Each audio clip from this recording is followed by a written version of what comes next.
Okay, next test பாருங்க. Next test 4 தானே உங்களுக்கு? டெஸ்ட் எஸ் சார் 4 தான். Indian economy and development administration Tamil Nadu. ஓகேங்களா? ஃபர்ஸ்ட் பாருங்க. ஃபர்ஸ்ட் என்ன இருக்கு? Human development indicators in Tamil Nadu and comparative assessment அப்படின்னு கொடுத்துருக்காங்க. ஸோ இந்த வேர்டுக்கு நம்ம எங்க போய் படிக்கணும்?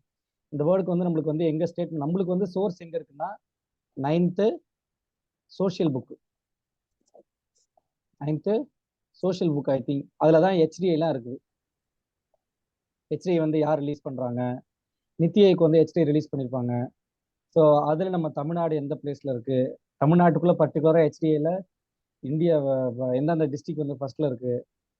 HDI ஃபர்ஸ்ட் நம்ம இந்தியா எப்போ ரிலீஸ் பண்ணா, சாரி இந்தியா எப்போ ரிலீஸ் பண்ணாங்க? HDI யார் காயின் பண்ணா? இதெல்லாம் அந்த இடத்துல இருக்கு. HDI எந்த அமைப்பு ரிலீஸ் பண்ண? ஃபார் எக்ஸாம்பிள் வந்து UNDP. ஓகே, UNDP பிளஸ் NPHIயா ஏதோ ஒரு அமைப்பு இருக்கும்ல, OPHI ஏதோ ஒரு அமைப்பு, ஆக்ஸ்போர்டு எஸ் சார் OPHI இது ஒரு அமைப்பு இருக்கும், அது ரிலீஸ் பண்றாங்க. இப்போ HDI அந்த காயின் பண்ணது யாரு? இப்போ அமர்த்தியா சார் சென் சார் சொல்லுங்க. எனக்கு புரியல. சோர்ஸ் வந்து எது படிக்கணும்? சோர்ஸ் வந்து 9th social book. 9th social புக்ல எக்கனாமிக்ஸ். ஸ்கூல் புக்ஸ் தவிர ஸ்கூல் புக்ஸ் தவிர அப்படின்னா நீங்க வந்து வேற ஏதாவது ஒரு ஏன்னா இது வந்து பர்டிகுலரா ஸ்கூல் புக்ஸ்ல தான் ஃபுல்லா கவர் ஆகல. ஓகேங்களா? அப்ப இது நீங்க நெட்ல இருந்து கரண்ட் அஃபேர்ஸ் எடுத்து தான் படிக்கணும். என்ன கேட்டா வந்து சுரேஷ் ஒரு புக் ஒன்று A3 ஒன்று போட்டிருப்பாங்க முன்னாடி. இது இப்ப போட்டாங்களா என்னன்னு தெரியல. சுரேஷ் அகாடமியோட A3 புக்ல இப்போ நான் மெயின் எக்ஸாமுக்கோ குரூப் 1 ப்ரிலிம்ஸ்க்கோ படிக்கும் போது அதுதான் படிச்சிருக்கேன். பட் அதுக்கப்புறம் அது வந்து அவுடேட்டட் ஆயிடுச்சு. இப்போ ரீசெண்டாக ரிலீஸ் பண்ண டேட்டாஸ் வந்து எதுல இருக்குன்னு பார்த்து படிங்க. ரீசெண்டாக HDI ரிலீஸ் பண்ணது நெட்ல இருந்து தான் நம்ம எடுத்து படிக்கணும். இது ஒரு பியூரா பார்க்கும்போது இதோடைய ஸ்டாட்டிக் பார்ட் வந்து வேணா நம்மளுடைய 9th சோஷியல் புக்ல பார்த்துக்கலாம். 9th சோஷியல் புக்ல பார்த்துக்கலாம். ஆனா மீதி ப்ரெசென்ட்ல ஏதாவது டேட்டா ரிலீஸ் பண்ணியிருந்தாங்க அப்படின்னா நாம வந்து கரண்ட் அஃபேர்ஸ் தான் எடுத்து படிக்கணும். இது நீ நெட்ல தான் புக் எப்படி இருக்கும் சார்? அது வாங்கலாமா? நான் பார்க்கலப்பா, நான் டாப் பார்க்கல. நான் சுரேஷ் பார்த்துருக்கேன் இதுக்கு முன்னாடி யூனிட் 9 இதுவு அப்படின்னு சொல்றாங்க. அப்படிங்களா? எனக்கு தெரியல. நான் மல்டிபிள் ரிசோர்ஸ் நான் பார்த்தது இல்லை. ஏதாவது ஒரு ரிசோர்ஸை மட்டும் வச்சுப்பேன் நான். ஏன்னா நீங்க வெற்றியுடைய யூனிட் 9 புத்தகத்திலையும் வந்து அந்த HDI எல்லாம் நல்லா கொடுத்துருப்பாங்க. வெற்றியோட யூனிட் 9 வெற்றியோட புத்தகத்திலையும் நீங்க படிக்கலாம். ஒன்றும் தப்பு இல்லை, அந்த புத்தகத்தை படிக்கலாம். ஓகேங்களா? அதுல அந்த HDI லெசன் மட்டும் ஃபர்ஸ்ட் லெசன் நீங்க தேடி கண்டுபிடிச்சு படிக்கிற மாதிரி தான் இருக்கும். நம்மளுக்கு வந்து மார்க் தேவையில்ல, வந்து படிச்சுக்கோங்க. So and second impact of social, அடுத்து என்ன கொடுத்துருக்காங்க? Impact of social movements and socio economic development in Tamil Nadu. So பர்டிகுலரா இது என்னன்னா சோஷியோ ரிலீஜியஸ் மூவ்மெண்ட் தான். இது பர்டிகுலர் சோஷியல் ரீஃபார்ம் மூவ்மெண்ட் தான். யார் அயோத்திதாசர், இவங்க வள்ளலாறு, நம்மளுடைய வேற யாரெல்லாம் இருக்காங்க தமிழ்நாடு லெவல்ல? ரெட்டமலை சீனிவாசன், MC ராஜா, அதுக்கப்புறம் வேற யாரெல்லாம் இருக்காங்கன்னு பாருங்க. வைகுண்டசாமி, தமிழ்நாடு ரிலேட்டடா பெரியாரு, இவங்கள மட்டும் படிங்க. மறைமலை அடிகளை, பெரியார் இதுலயும் வரும். டெஃபினட்டாங்க. சோஷியல் ரீஃபார்ம்னு வந்து போச்சு. பெரியார படிக்காம நம்ம வந்து சோஷியல் ரீஃபார்மே இல்லையே. பெரியார் இல்லாம ஏது சோஷியல்? பெரியாரு இவங்க எல்லாம் படிச்சுக்கோங்க. Next political parties and welfare schemes for various section of people கொடுத்துருக்காங்கல்ல. பியூரா கரண்ட் அஃபேர்ஸ். பொலிட்டிக்கல் பார்ட்டிஸ்னா நீங்க நேஷனல் பார்ட்டி எவ்வளோ இருக்கு, ஸ்டேட் பார்ட்டிஸ்ல ரீசெண்டா எலெக்ஷன் நடந்ததுல அவங்களோட சிம்பிள்ஸ் தெரிஞ்சுக்கோங்க. நேஷனல் பார்ட்டி எப்போ வந்து எப்படி பார்க்கலாம்னா,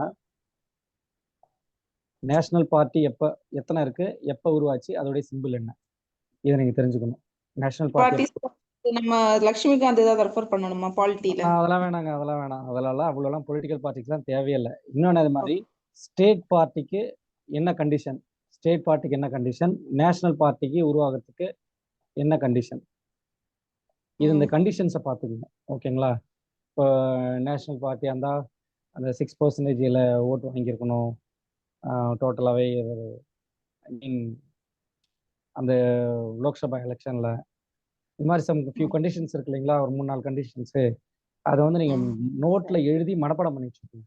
என்ன பண்ணோம், நோட்ல எழுதி மெமரி பண்ணி வச்சுக்கோங்க. ஒரு சில விஷயங்கள் வந்து ஸ்டாட்டிக்ங்க மாறவே மாறாது. அதை நீங்க எப்பவுமே எக்ஸாமினேஷன் பார்த்துட்டு போய் தான் ஆகணும். ஸோ அதனால அதை மாற்றிக்கோங்க. நெக்ஸ்ட் அது புரியல. அது என்னது கண்டிஷன்னா என்ன வரும்? கண்டிஷன்னா ஸ்டேட் பார்ட்டிக்கு என்னென்ன கண்டிஷனா, இப்போ வந்து ஒரு இப்போ 25 சீட்டுக்கு வந்து ஒரு சீட்டு வந்து லோக்சபா எலெக்ஷன்ல பெற்றிருக்கணும் அப்படின்னு ஒரு கண்டிஷன் இருக்கு. எதுக்குன்னா சரி. ஸ்டேட் பார்ட்டி, ம், இல்லாட்டி ம்.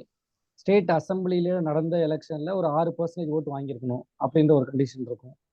ஆமா ஆமா ஓகே சார். இந்த மாதிரி சில கண்டிஷன், ஒவ்வொன்றுத்துக்கும் 4 கண்டிஷன் இருக்கும். ஸ்டேட்டுக்கு 4 கண்டிஷன், நேஷனல் பார்ட்டிக்கு 4 கண்டிஷன் இருக்கும். அது வந்து நீங்க லட்சுமிகாந்த் புக்ல இருக்கு, இல்லாட்டி நம்மளுடைய 6th to 10th political 9th புக்லேயே பொலிட்டிக்கல் பார்ட்டிஸ் இருக்குன்னு நினைக்கிறேன். 9th புக்லேயே 8th புக்லேயே political 9th social or 8th social political parties இருக்கு. அதில் நீங்க படிச்சுக்கலாம். அதை பார்த்துக்கணும். Next welfare schemes for various section of பீப்புள்லாம் நீங்க வந்து ஏதாவது ஒரு இப்போ ஃபார் எக்ஸாம்பிள் சிவா புக்னு ஒன்று இருக்கு. சிவா புக், சிவா சோஷியல் இஷ்யூக்கு ஒரு புக் ஒன்று இருக்கு, சிவா புத்தகம். அதில் பார்த்தீங்கன்னா நிறைய வெல்ஃபேர் ஸ்கீம்ஸ் எல்லாம் கொடுத்துருப்பாங்க. இல்லாட்டி கரண்ட் அஃபேர்ஸ் தாங்க. டெய்லி கரண்ட் அஃபேர்ஸ் நீங்கள் படிச்சீங்கன்னா வெல்ஃபேர் ஸ்கீம்ஸை பற்றி நம்ம புதுசாக தனியாக படிக்கலாம். இந்த புதுமை பெண் திட்டமாக இருக்கட்டும், விடியல் பயணமாக இருக்கட்டும், இல்லை தமிழ் புதல்வன் திட்டமாக இருக்கட்டும், இதெல்லாமே அதுதான்.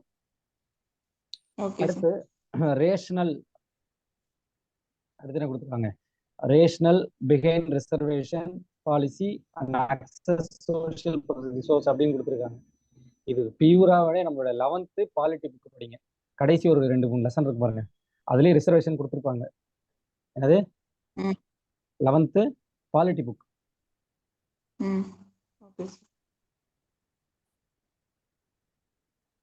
11th polity second volume.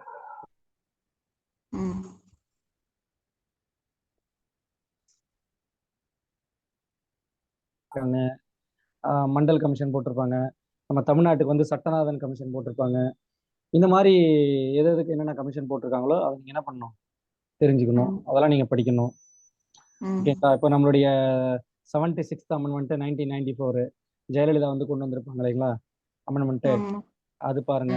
50% reservation கொடுத்துருப்பாங்கல்ல, அது எதுன்னு பாருங்க. நம்மளுடைய லோக்சபா பஞ்சாயத்து ராஜ்ல வந்து லோக்கல் பாடி எலெக்ஷன்ல அது எந்த அமெண்ட்மெண்ட்னு பாருங்க.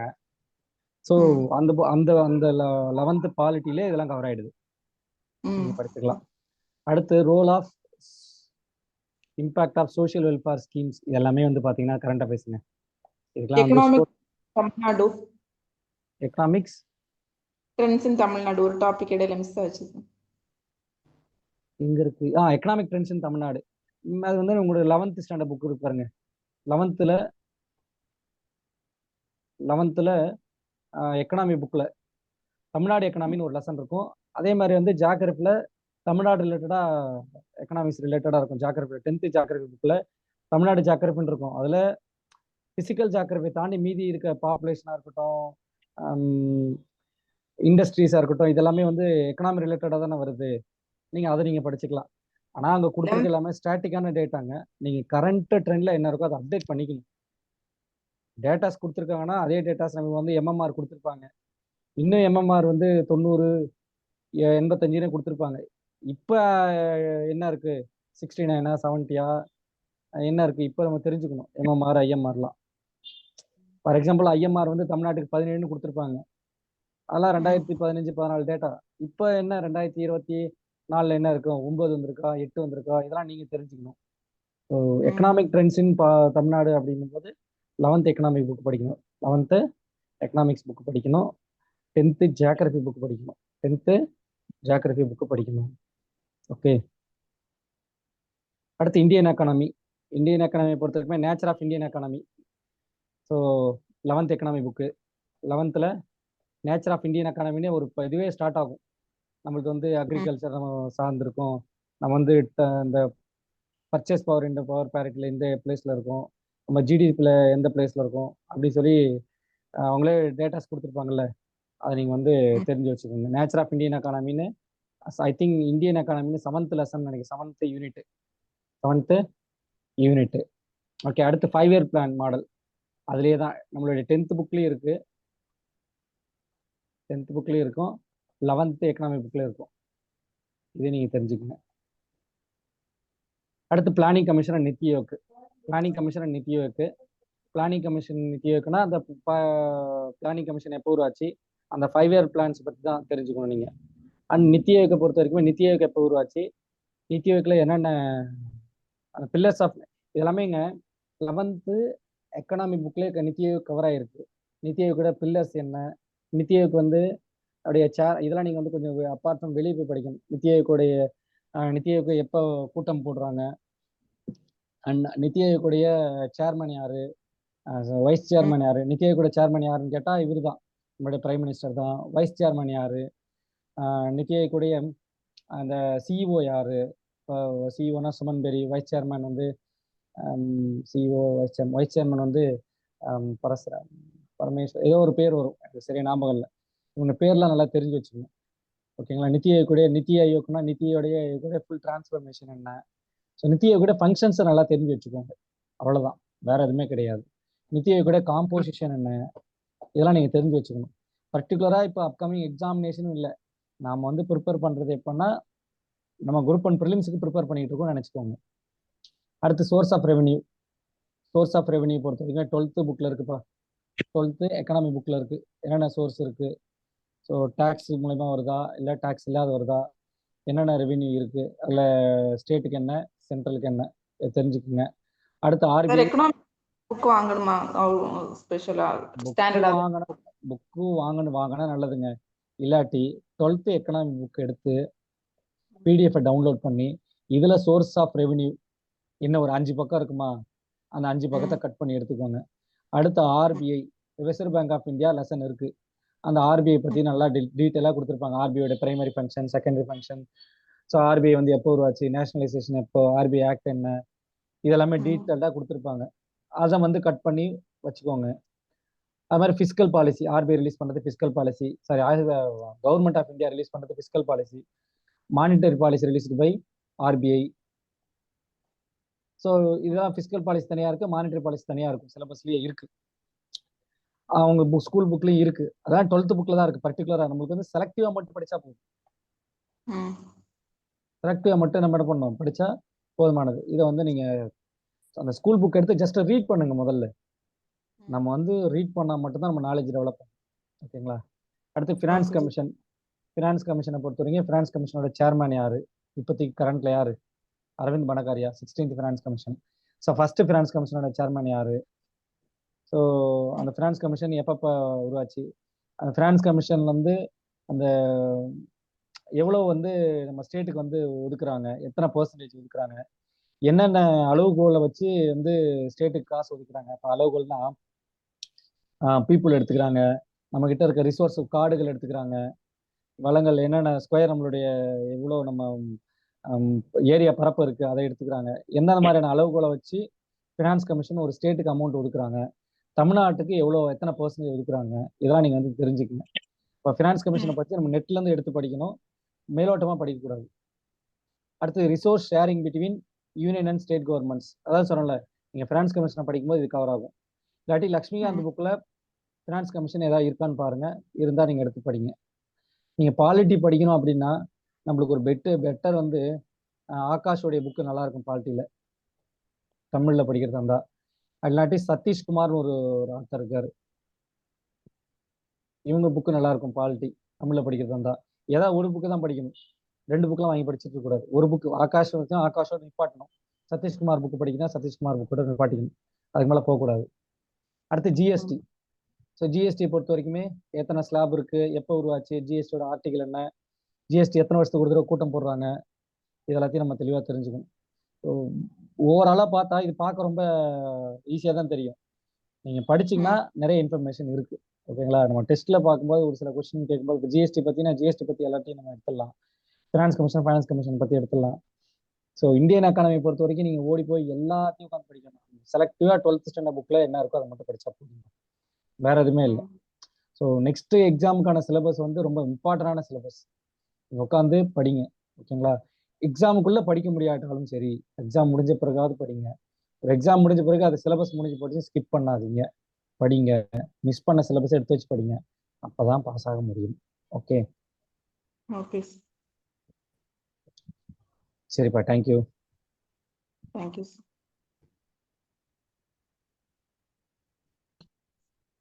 இந்த கிளாஸஸ் எல்லாம் நீங்க எடுப்பீங்களா? என்னங்க நம்ம இந்த கம்பைன்டு பேட்ச் இருக்குல்ல சார், அதுல இந்த கிளாஸஸ் எல்லாம் வருமா? எதுலப்பா? கம்பைன்டு பேட்ச் இருக்குல்ல சார், நம்ம கல்வி கதிரம். டெஸ்ட் டிஸ்கஷன் தான் நம்ம பண்ணிட்டு தானே இருக்கோம். இல்ல சார், டெஸ்ட் டிஸ்கஷன் மட்டும் இல்ல, இல்ல மத்த மாதிரி பாலிட்டி கிளாஸ் எடுக்கிற மாதிரி இந்த டாபிக் எல்லாம் நீங்க கவர் பண்ணுவீங்களா அப்படின்னு கேட்டேன். தெரியலப்பா, நானுமே எக்ஸாம் ப்ரிப்பேர் பண்றதுனால கொஞ்சம் பிஸியா இருக்கிறதுனால அது தெரியல. பட் ஏதாவது உங்களுக்கு டவுட்டு, ஏதாவது டாபிக் எடுக்கணும் அப்படின்னா நீங்க சொல்லுங்க, அந்த டாபிக் நம்ம கவர் பண்ணி கொடுப்போம். Okay sir. சரி, சொல்லுங்கப்பா, சொல்லுங்கப்பா, கேக்குது. இந்த 3 மந்த்ஸ்க்கு குரூப் 1க்கு எவ்வளவு நம்ம ஹவர்ஸ் ஸ்பெண்ட் பண்ணணும், எப்படி படிக்கணும், அது கொஞ்சம் டிப்ஸ் கொடுங்க சார். ஓகே, சொல்றேன்ப்பா, ஒண்ணுமே இல்லை.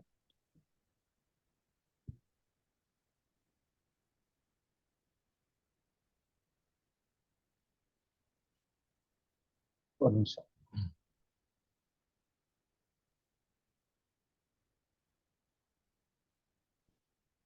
என்ன சொன்னீங்க? இந்த 3 மந்த்ஸ்க்கு குரூப் 1 எப்படி எஃபெக்டிவா நம்ம படிக்கணும், டெய்லி எவ்வளவு ஹவர்ஸ் ஸ்பெண்ட் பண்ணி படிக்கணும், எப்படி படிச்சா டெய்லி நமக்கு ஹவர்ஸ் அப்படின்றது இப்போ ஒரு சிலருக்கு டைம் கிடைக்கிறத பொறுத்தா இருக்கு. நீங்க வந்து டெய்லி 10 ஹவர்ஸ் படிக்கணும் அப்படி நீங்க பிளான் பண்ணீங்கன்னா அது தேவையில்லாம ஸ்ட்ரெஸ் ஆகும். நீங்க அந்த மாதிரி பிளான் பண்ணக்கூடாது எப்பவுமே. சரி, நம்மளுக்கு கிடைக்கிற நேரத்தை நம்ம வந்து பெருசாக நல்லா யூட்டிலைஸ் பண்ணணும் அப்படின்ற மாதிரி தான் நீங்கள் யோசிக்கணும் எப்பவுமே. நான் டெய்லி வந்து 10 ஹவர்ஸ் படிக்கிறேன், டெய்லி 15 ஹவர்ஸ் படிக்கிறேன், நான் நைட்டு ஃபுல்லாக உட்காந்து படிக்கிறேன், இப்படி இந்த மாதிரியான கான்செப்ட்ல என்றைக்குமே இது பண்ணக்கூடாது. நம்ம படிக்கிறது முக்கியமாக குரூப் ஒன்னை பொறுத்த வரைக்கும் ஒரு விஷயத்த நம்ம நல்லா தெளிவாக தெரிஞ்சு வச்சுக்கிட்டு தான் நம்ம இங்கே நாலேஜ் டெவலப் பண்ணணும் அப்படின்ற கான்செப்ட்ல எப்பவுமே படிக்கக்கூடாது. நம்மளுடைய காமன்ஸ், நம்மளுடைய அல்டிமேட் எய்ம் வந்து எக்ஸாமினேஷன் மார்க், இப்படிதான் இருக்கணும். நம்ம நாலேஜ் டெவலப் பண்றோம்னா குரூப் 1 ப்ரிலிமினரிக்கு ஏகப்பட்ட மெட்டீரியல், ஏகப்பட்ட புக்ஸ் கிடக்கு, நம்ம உட்காந்து படிச்சுக்கிட்டே இருக்க வேண்டியதான். ஸோ அதனால என்ன பண்ணக்கூடாதுன்னா, நாலேஜை டெவலப் பண்ணணும் அப்படின்ற கான்செப்ட்ல எந்த ஒரு மெட்டீரியலையும் வாங்காதீங்க, எதையுமே படிக்காதீங்க. ரொம்ப ரொம்ப சிம்பிளா சொல்ல போனா நம்மளுடைய சிலபஸ் எடுத்து வச்சுக்கோங்க. சிலபஸ்ல இருக்க வார்த்தைகளுக்கு எல்லாத்தையும் தேடி கண்டுபிடிச்சு படிங்க. ஒரு சிம்பிளா சொல்லப்போனா மொத்தமா ஹிஸ்டரியில இருந்து 65 கேள்வி கேட்குறாங்க. Ancient, medieval, modern, Tamil Nadu history, Thirukkural, இது எல்லாத்தையும் அந்த ஆர்கியாலஜிக்கல் சைட்ஸ் எல்லாத்தையும் சேர்த்து பார்த்தீங்கன்னா 65 கேள்வி இருக்கு கேட்குறாங்க. இப்போ இந்த 65 கேள்வி எப்படி வாங்கலாம் அப்படின்னா, நம்ம வந்து நம்ம ஸ்கூல் புக்ஸ்ல என்ன இருக்கு அப்படின்றத மட்டும் தேடுங்க, அதை நல்லா தெளிவாக படிங்க. இதுல எக்ஸ்ட்ராவா ஹிஸ்டரியில வேற நான் எக்ஸ்ட்ராவா என்ன படிக்க சொல்றேன்னா, எல்லாருமே என்ன படிக்க சொல்றேன்னா தற்கால தமிழ்நாட்டு வரலாறு. சார் நான் English medium candidate, Tamil Nadu medium candidate, அதெல்லாம் நீங்க யோசிக்க, தற்கால தமிழ்நாட்டு வரலாறு புத்தகத்தை வாங்கி படிக்கணும். இந்த புத்தகத்தை என்ன பண்ணணும், நம்ம படிக்கணும். இப்போ ஹிஸ்டரி 65 கொஸ்டின் இருக்குன்னா, ஃபார் எக்ஸாம்பிள் இண்டஸ் வேலி சிவிலைசேஷன் அப்படின்னு ஒரு ஃபர்ஸ்ட் நம்மளுக்கு கொடுத்துருக்காங்க. ஹிஸ்டரியில மொதல் டாபிக் ஸ்டார்ட் ஆகுது. இது எங்க இருக்கு அப்படின்னா, நம்மளுடைய 6th புக்லயும் இருக்கு, 11th புக்லயும் இருக்கு. 11th புக்ல ஃபர்ஸ்ட் யூனிட்ல இண்டஸ் வேலி சிவிலைசேஷன் வரும். ஆனா பேஜ்ல இருந்து ஸ்டார்ட் ஆகாது, ஒரு 4-5 பேஜ் தாண்டி தான் ஸ்டார்ட் ஆகுது. நம்ம அதுக்கு என்ன பண்ணக்கூடாது, எடுத்த பேஜ்ல இருந்து வாசிக்க கூடாது. என்ன பண்ணணும்னா, இண்டஸ் வேலி சிவிலைசேஷன் எங்க இருக்குன்னு அதை மட்டும் தான் போய் வாசிக்கணும். சார் முதல்ல இருந்து படிச்சுட்டு வரேன் சார், எனக்கு நாலேஜ் எனக்கு டெவலப் ஆகும் சார், இது தேவையில்லாத வேலையா இருக்கும். நம்மளுக்கு சிலபஸ்ல என்ன வார்த்தை கொடுத்துருக்காங்களோ அதை நல்லா படிச்சுட்டு போனாலே எக்ஸாம் கிளியர் ஆயிடும். கலெக்டிவ் நாலேஜ் ஹெல்ப் பண்ணும், நான் ஹெல்ப் பண்ணாதுன்னு சொல்ல வரல. இந்த டைமுக்கு கலெக்டிவ் நாலேஜ் நம்மளுக்கு வேண்டாம். நமக்கு என்ன தேவையோ அது எக்ஸாமினேஷன் ப்ரிப்பேர் பண்ணாத அதுவே போதும். ப்ளஸ் டெஸ்ட், அந்த டெஸ்ட் கொஸ்டின் அதை நல்லா ரிப்பீட்டடா ப்ராக்டிஸ் பண்ணுங்க. ப்ளஸ் பிஒய்க்யூ, ஒரு எக்ஸாம் உங்களுக்கு நமக்கு விதைகள்லேயே வந்து ஒரு சப்ஜெக்ட்டுக்கான பிஒய்க்யூ வந்து மேடத்தை கேட்டிங்கன்னா சென்ட் பண்ணுவாங்க, யாரு கோஆர்டினேட்டர் இன்சார்ஜோ. அதை நல்லா எடுத்து போட்டு ஒரு தடவை நீங்கள் பிஒய்க்யூ எல்லாத்தையும் ஒரு தடவை பாருங்க. வேற எல்லாம் ஐடியான்றது பேசிக்காக இதுதான் ஐடியா. வேற நீங்க நினைக்கிற மாதிரி வேற ஏதாவது புக்கு படிக்கணும் அப்படிலாம் இருக்காது. என்ன கேட்டால் ஸ்கூல் புக்ஸை தாண்டி எதுவுமே தேவையில்லைன்னு சொல்றேன். ஸ்கூல் புக்ஸை தாண்டி எதுவுமே வேண்டாம் அப்படின்றத என்ன சொல்றேன். ஸ்கூல் புக்ஸ்ல ஹிஸ்ட்ரியா, ஒரு எக்ஸாம்பிளுக்கு ஹிஸ்ட்ரிக்கு மட்டும் சொல்றேன். ஹிஸ்ட்ரி அப்படின்னு எடுத்துக்கிட்டீங்கன்னா 6th புக்கு, அது 6th 7th ancient Indian cover ஆகிடும். 10th book, 12th book, 11th ஒரு ஃபியூ லெசன்ஸ். ஓகேங்களா, இதெல்லாம் மஸ்ட் நம்ம படிக்கணும். அது மாதிரி 8th புக்கில் ஒரு 2 லெசன் இருக்கும். இதை மட்டும் நல்லா தெளிவாக படிச்சுக்கணும். இப்போ இதுதான் நம்மளுக்கான தாரக மந்த்ரா. இதுக்கப்புறம் வேற எதையும் படிக்கக்கூடாது. இதுக்கப்புறம் கொஸ்டின் பேப்பர் மட்டும் தான் ப்ராக்டிஸ் பண்ணுறது. அடுத்து பாலிட்டி. பாலிட்டியில் 40 கொஸ்டின் கேட்குறாங்க. 40 கொஸ்டின் கேட்குறாங்கன்னா ஏதாவது ஒரு புக்கு, ஸ்கூல் புக்ஸை கண்டிப்பாக படிக்கணுங்க. ஸ்கூல் புக்ஸை ஸ்கிப் பண்ணக்கூடாது. ஸ்கூல் புக்ஸை கண்டிப்பாக படிக்கணும். 10th book, 11th, 12th. 11th கூட வேண்டாம். ஓகே, 10th புக்கும் 12th புக்கும் கண்டிப்பாக படிக்கணும். 10th புக்கும் 12th புக்கும் கண்டிப்பாக படிக்கணும். அதில் பாலிட்டிலேருந்து நம்மளுக்கு நிறைய விஷயங்கள் கேட்க வாய்ப்பு இருக்கு. ஓகேங்களா, அதை விட்டுட்டு ஒரு எக்ஸ்ட்ராவாக ஒரு சோர்ஸ் வந்து வச்சுக்கணும். ஒன்று லக்ஷ்மிகாந்தா இருக்கலாம், இல்லாட்டி ஆகாஷ் புக்கு, இல்லாட்டி சதீஷ்குமார் புக்கு, இல்லை வேற எந்த இன்ஸ்டியூட் மெட்டீரியல்னாலும் வச்சுக்கோங்க. ஒரு புக்கு வந்து பாலிட்டிக்குன்னு வச்சுக்கணும். அதையே நம்ம திரும்ப திரும்ப படிக்கணும்.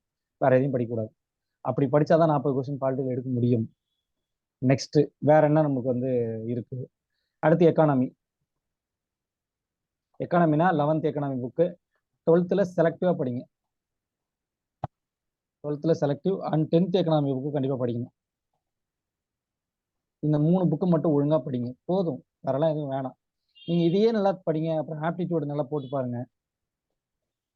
இதையே நல்லா படிங்க, ஆப்டிடியூட் நல்லா போட்டு பாருங்க. டைம் கிடைச்சா ஜாகிரபி படிங்க, இல்லாட்டி வேண்டாம், விட்டுருங்க. இதெல்லாம் நீங்க ஒழுங்கா படிச்சுட்டு போனாலே எக்ஸாம் கிளியர் பண்ண முடியும். நான் சொல்லியிருக்கிறது மொத்தமே ரொம்ப அதிகமாகவே பேசல. இதெல்லாம் படிங்க, இது மட்டுமே போதும் அப்படின்னு சொல்றேன். திரும்ப திரும்ப திரும்ப திரும்ப படிங்கன்ற. ஹிஸ்ட்ரி, பாலிட்டி, எக்கனாமி திரும்ப திரும்ப திரும்ப திரும்ப படிங்க உட்காந்து அப்படின்ற. ஒரு நாளைக்கு 10 மணி நேரம் படிக்குமா, 15 மணி நேரம் படிக்குமான்றது தெரியல. எவ்வளவு நேரம் முடியுமோ அவ்வளவு நேரம் படிக்கலாம், அவ்வளவுதான். இவ்வளவு நேரம் தான் படிக்கணுன்றது நம்மளுக்கு கிடையாது. நம்மளுடைய வெறி எவ்வளோ இருக்கோ அவ்வளோ நம்ம உடம்புல எவ்வளோ தெம்பு இருக்கோ அவ்வளோ போராடலாம், அவ்வளோதான். ரொம்ப சிம்பிளான கான்செப்ட். இவ்வளோ நேரம் அவ்வளோ நேரம்ன்றது ஒவ்வொருத்தருடைய டைமிங் பொறுத்து இருக்கும். மேரிடாக இருந்தால் பசங்களை பார்க்கணும், போகணும், வரணும் இப்படின்ற ஒரு கான்செப்டில் இருப்பாங்க. ஸோ அன்மேரிடாக இருந்தால் தான் நம்மளுக்கு வந்து நிறைய டைம் கிடைக்கும் அப்படின்ற ஒரு கான்செப்ட் இருக்குது. ஒவ்வொருத்தருடைய டைம் பொறுத்து தான். டைமிங்கை பொறுத்த வரைக்கும் நீங்கள் உங்களை ஒதுக்குறது தான், அலோகேட் பண்ணுறது தான். பட் பெருசாக வந்து இந்த குரூப் 1 ப்ரிலிம்ஸ் வரைக்கும் வந்து ஃபங்க்ஷன்ஸ் அவாய்ட் பண்ணுங்க, எங்கேயும் போகாதீங்க. எல்லாம் நீங்கள் உங்கள் நேரத்தை சேவ் பண்ணாலே போதும், வேற எதுவும் வேண்டாம். Any doubts? கரண்ட் அஃபேர்ஸ்க்கு என்ன சார் பண்றது? கரண்ட் அஃபேர்ஸ்க்கு நான் வந்து ஏதாவது ஒரு தேடி பார்த்துட்டு ஏதாவது ஒரு நல்ல ஒரு சோர்ஸ் சொல்கிறேன், அதை மட்டும் பார்ப்போம். நான் நெக்ஸ்ட் கிளாஸ் கூட சொல்கிறேன் என்னென்ன. Okay sir. சரிப்பா. Okay, thank you. Thank you thank you sir.